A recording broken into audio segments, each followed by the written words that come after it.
The Torah contains 3 festival calendars. I mean, not the kind of festival calendar that you have in your kitchen and you turn over. It's a text, basically. And those 3 are found in the book of Exodus, Leviticus, and Deuteronomy. In the first one, Exodus chapter 23, the second of the 3 pilgrim festivals, which we're enjoying today, is called Chag HaKatzir Bikorei Ma'asecha, the Feast of the Harvest. I've just referred to the barley harvest, the first fruits of your work, of what you sow in the field. In Leviticus, we get a little bit more detail added. The festival, we're told, is 7 weeks after Pesach, when an offering of new grain is brought to God, together with other sacrificial offerings.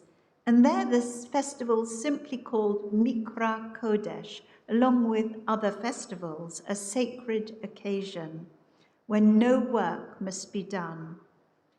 In Deuteronomy, finally, we get to hear about Shavuot. This is the name that Deuteronomy gives this festival, weeks. You shall count off, says the Deuteronomist, 7 weeks. That's from the day after Pesach. Start to count the 7 weeks when the sickle is first put to the standing grain. Then you shall observe Chag Shavuot, the Feast of Weeks.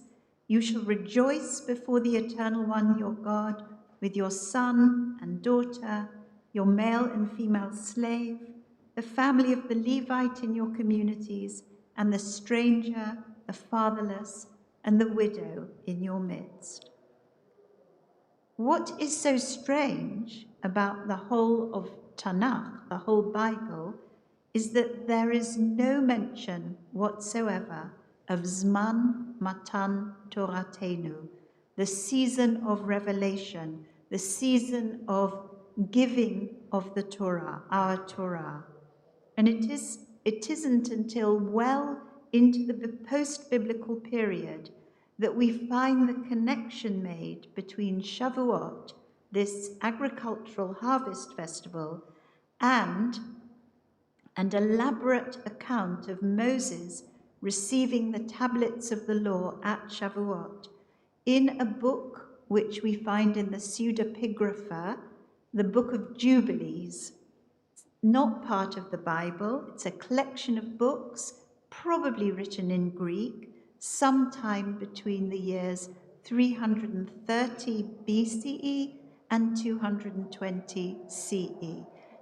The Apocrypha and Pseudepigrapha are these 2 collections of books like the Book of Judith, the Book of Susanna, Maccabees, which you know, found in the Apocrypha, and the Pseudepigrapha, slightly less well-known books like the Testament of Abraham and this book, the Book of Jubilees, which is basically a kind of calendar.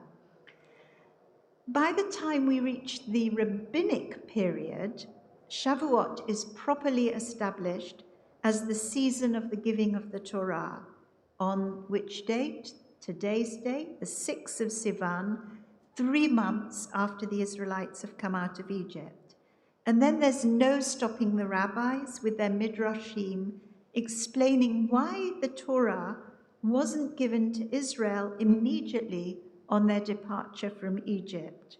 Wouldn't it have been logical? Day after they came out, crossed the sea, God could have given them the Torah then and there, and then they would have known how to behave, and perhaps that would have avoided all those rebellions in the wilderness, even though some of them came afterwards.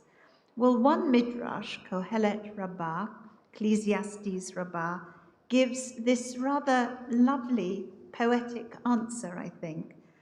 The Holy One said, "The bloom of my children has not yet returned. From slaving with clay and bricks, they've just emerged, and they're unable to receive the Torah at once." So what is the matter like? This is the way the Midrash compares God and Israel with a king of flesh and blood, a king whose son arose from his sickbed And people said to him, "Let your son go to his school." The father replied, "The bloom of my son in his cheeks has not yet returned, and you say that he should go to his school? Let my son recuperate for 2 or 3 months with food and drink and get well. After that he will go to his school." Similarly, the Holy One said, "The bloom of my children has not yet returned. From slaving with clay and bricks have they just been released. Can then I give them the Torah? Let my children recuperate for 2 or 3 months with the manna, the well of water, and the quails, and after that I will give them the Torah." And when was it given? On the 3rd new moon, after the Israelites had gone forth from the land of Egypt. Many midrashim and religious poems were composed on the theme of the giving of the commandments, some chanted as part of the liturgy of Shavuot. But perhaps the most curious and interesting of readings, introduced in many Sephardi congregations, is a ketubah, a marriage certificate, just for Shavuot.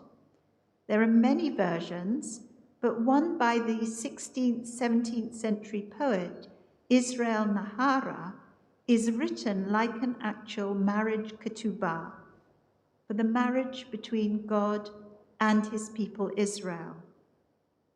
And this is a bit of it, just like the ketubah we have today.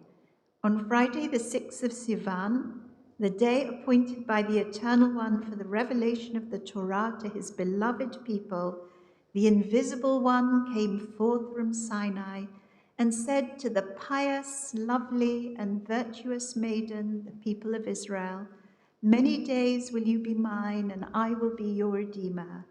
Heaven and earth were invoked as witnesses as the bride Israel becomes spouse to her husband, and thus an eternal covenant binding them forever is established between them. The husband brought the written and oral Torah as part of his dowry, or his gift, and the bride brought as her dowry an understanding heart.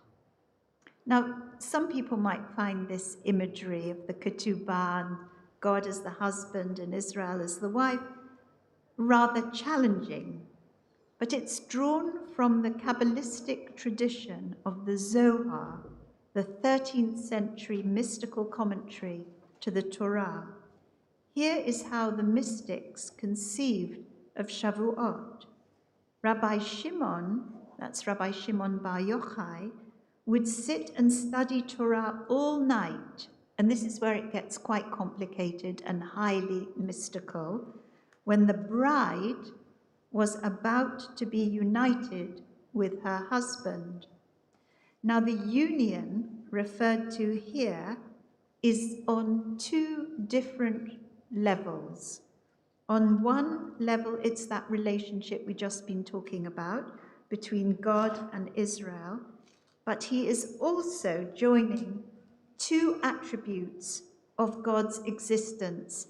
And I've shown you a picture here of the Sephirot, the 10 attributes of God, which was really important to the mystics. I'm just going to divert from my sermon a minute just to explain to you that the highest is the Keter, the crown of God. And this is part of the Ein Sof.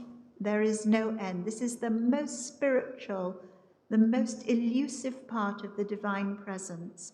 And the Sephirot, the mystics devised the Sephirot in order to explain how God's presence reaches down to us here on earth, to human beings.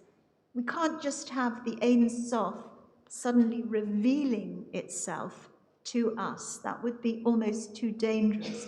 So you have this kind of ladder by which God's presence is mediated through these different attributes: chokhmah, wisdom on the right, bina, understanding, gevurah, power, chesed, loving kindness, which I think Deborah was talking about last night. Netzach, which is victory.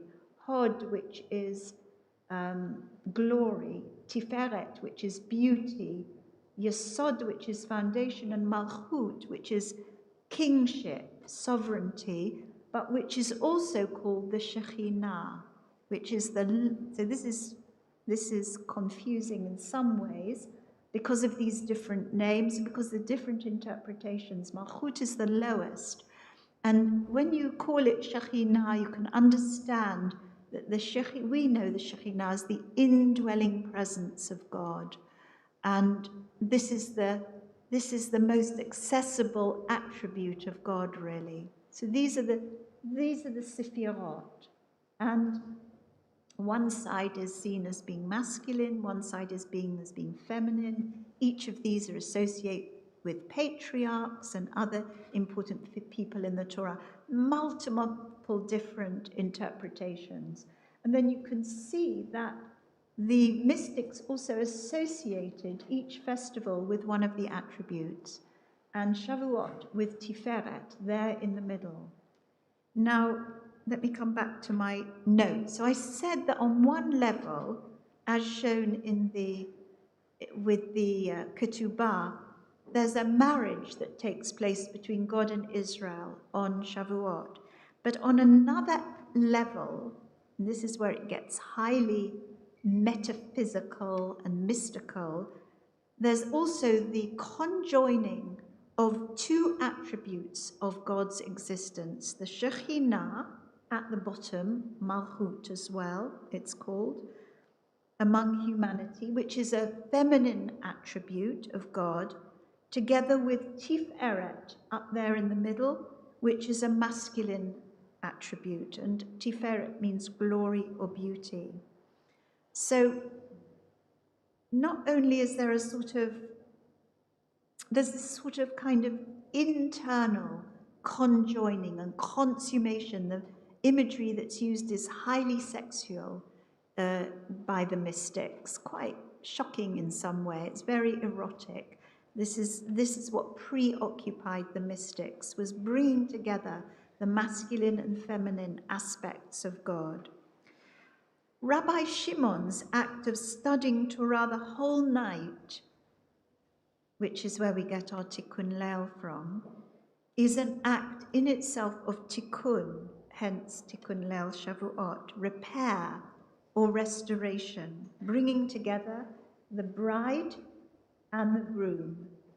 And the mystics believed that the all-night study would encourage the Shekhinah to dwell among the scholars.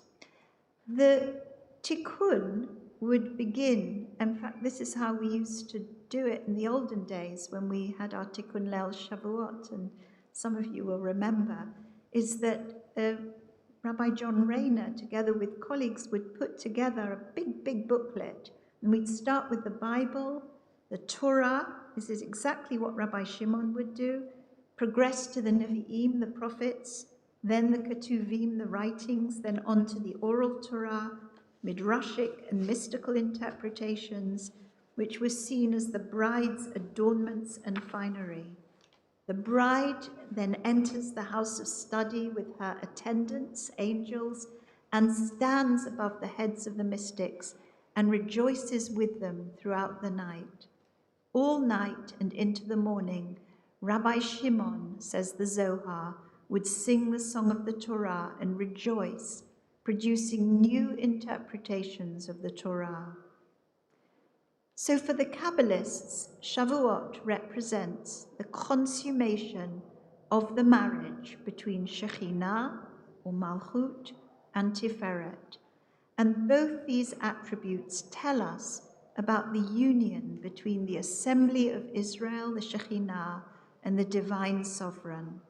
It's at this point of consummation that the Torah is given, and perfect unity is achieved both here below and up above, because everything for the mystics that we do here below has an effect up above where God is.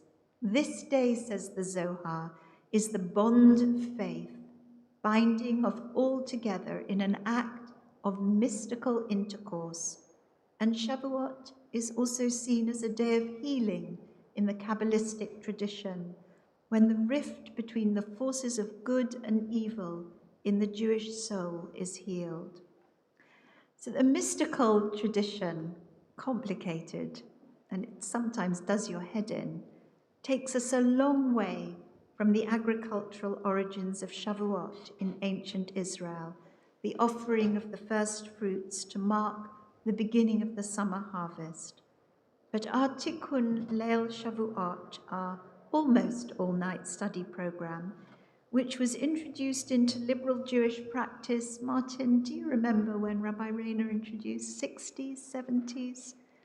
Maybe then? Anyway, it was introduced some decades back, has its origins in this act of tikkun, of unification between the different attributes of God's being and the imagery of marriage, and the consummation of that marriage between God and Israel at Shavuot.